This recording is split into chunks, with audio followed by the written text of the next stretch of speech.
think you stole half my thunder there. I usually do the hands up at the start, so I won't do that today.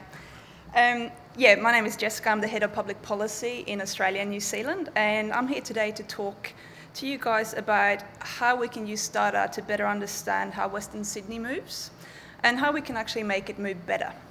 So I'm going to go through three central themes with you today.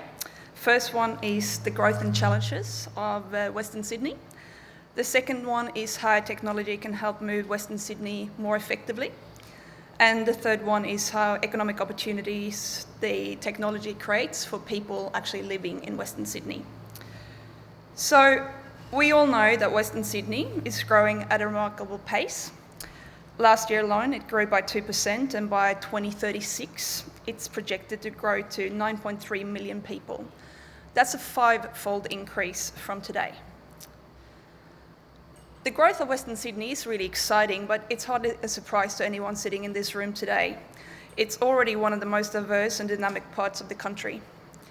And with the construction of the second Sydney Airport, Western Sydney is on track to become an economic powerhouse that will continue to attract new residents, businesses and industries for years to come.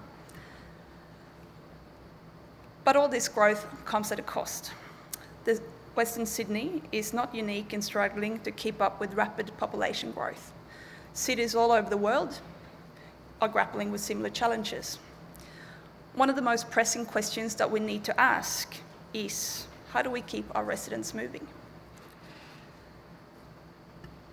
What we often find is that while solutions like new roads and public transport are very critical to keep the momentum for cities going over time, these projects are long-term and don't address immediate needs. If we think about the West Connect right now, we know what it'll do when it gets there, but it's been a couple of years in the planning, and then it's going to be another couple of years in construction before we see the real benefits on the ground. Western Sydney, in that context, knows this story all too well. We've all been stuck on Parramatta Road or on the M4, on the M5, when nothing really is moving, and you look around and you look at your fellow passengers, and all of you, you're one person in one car. So with the rapid growth of the western suburbs, residents are spending more time travelling, and that's largely because of congestion and ageing infrastructure. If we look at Blacktown alone, nearly 44,000 residents in Blacktown commute more than 90 minutes a day to and from work. That's an hour and a half stuck in traffic. When you think about that in terms of the human cost, we need to be mindful that every minute we spend in transit is a minute that we don't spend at home with our loved ones. So with the massive growth and difficult transport challenges, the question we need to ask again is, how do we keep Western Sydney moving? And I guess this is where we like to think that we get into the picture. So a few years ago, the founders of Uber stumbled upon a pretty counterintuitive solution to transportation in our cities. They discovered that the answer to our cities' transport problems are actually cars. We just need to use them more effectively. And that's what we see happening right across the western suburbs of Sydney today. I'm going to share some of the data points that we have collected around travelling behaviours in Western Sydney over the last 3 years. And I hope that this will illustrate to you how cars, if used correctly, can help address the suburbs' transport challenges. Public transport is a critical part of any transport solution. But even as the government of New South Wales works hard to improve public transport, we know that public transport alone will never reach every single one that lives in a suburb.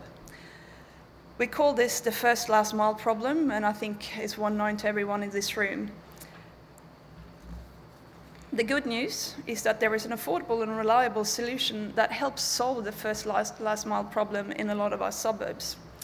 If your train or bus doesn't get you all the way home, Uber can help you get there. We can help you with that last mile. By complementing existing mass transport system, we're able to extend their reach at no extra cost to the taxpayer.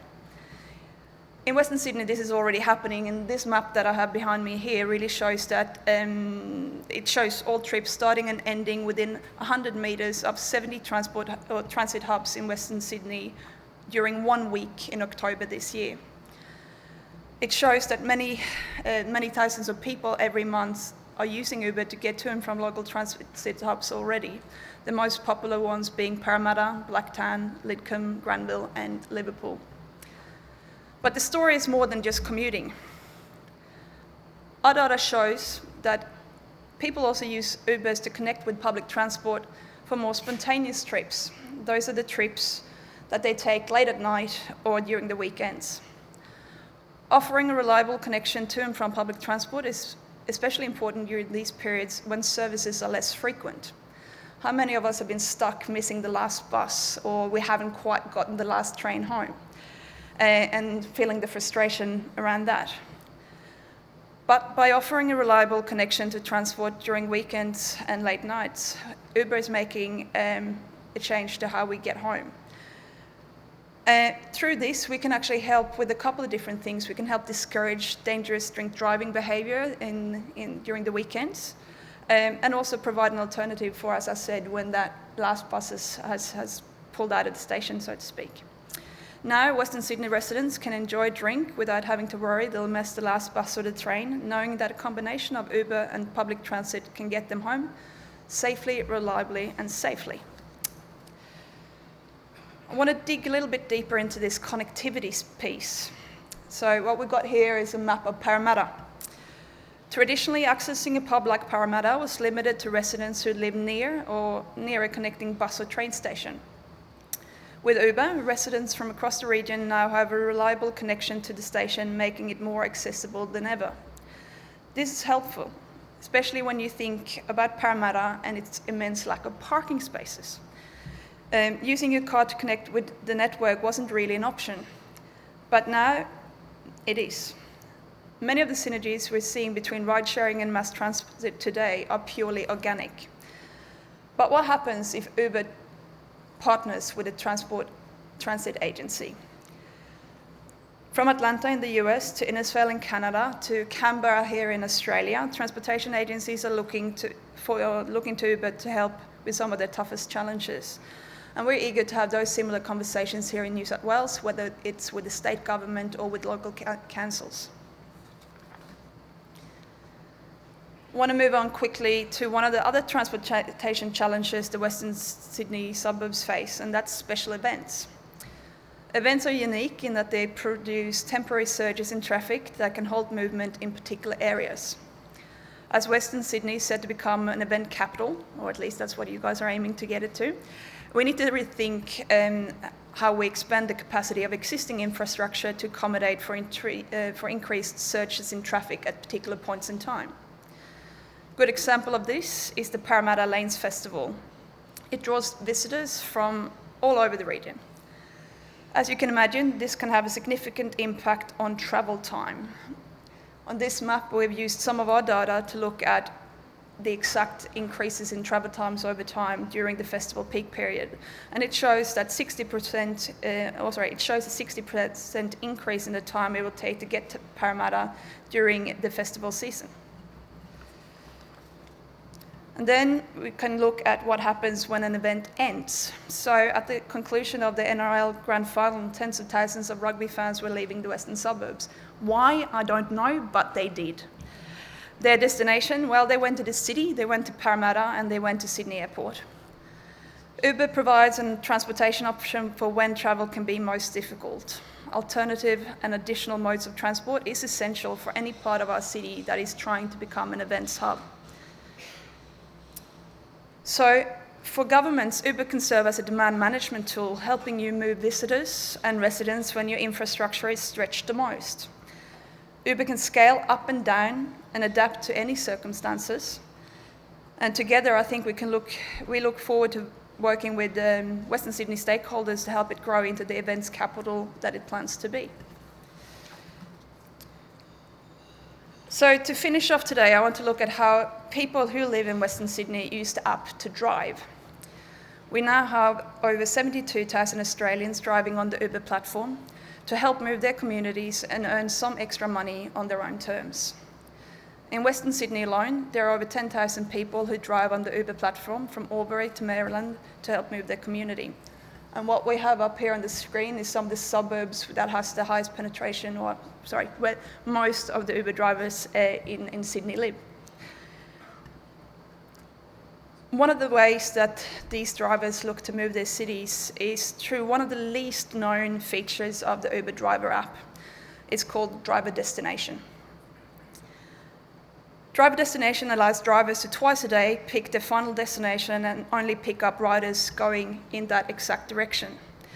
Our data shows that many Western Sydney residents are using driver destination to help move their neighbours while on their way into the city in the morning or on the way home in the PM peak. The adoption of driver destinations is making carpooling a dream of many governments for decades. Is making that a reality. It's increasing the efficiency of vehicles and taking cars off the road.